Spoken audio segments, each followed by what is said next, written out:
एक छोटा सा बोर्ड रेडी की छत से लटक रहा था। उस पर मोटे मार्कर से लिखा हुआ था, घर में कोई नहीं है, मेरी बूढ़ी माँ बीमार है, मुझे थोड़ी थोड़ी देर में उन्हें खाना, दवा और टॉयलेट कराने के लिए घर जाना पड़ता है। अगर आपको जल्दी है तो अपनी मर्जी से फल तौल ले और पैसे कोने पर गत्ते के नीचे रख दें। साथ ही रेट भी लिखे हुए हैं। और अगर आपके पास पैसे नहीं हो तो मेरी तरफ से ले लेना, इजाजत है। मैंने इधर उधर देखा, पास पड़े तराजू में 2 किलो सेब तोले, दर्जन भर केले लिए, बैग में डाले, प्राइस लिस्ट से कीमत देखी, पैसे निकालकर गत्ते को उठाया। वहां 100, 50 और 10-10 के नोट पड़े थे। मैंने भी पैसे उसमें रखकर उसे ढक दिया, बैग उठाया और अपने फ्लैट पे आ गया। रात को खाना खाने के बाद मैं और भाई उधर निकले तो देखा एक कमजोर सा आदमी, दाढ़ी आधी काली आधी सफेद, मैले से कुर्ते पजामे में रेडी को धक्का लगाकर बस जाने ही वाला था। वो हमें देखकर मुस्कुराया और बोला, साहब फल तो खत्म हो गए। नाम पूछा तो बोला, सीताराम। फिर हम सामने वाले ढाबे पर बैठ गए। चाय आई।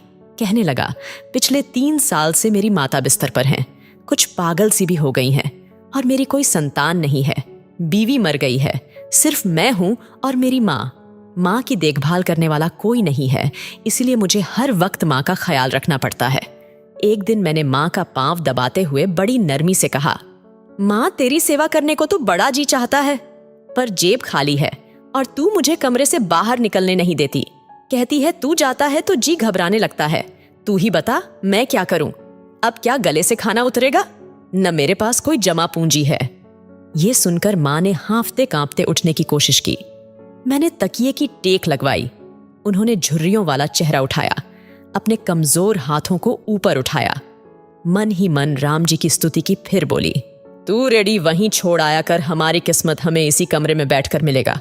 मैंने कहा, माँ क्या बात करती हो, वहां छोड़ आऊंगा तो कोई चोर उचक्का सब कुछ ले जाएगा।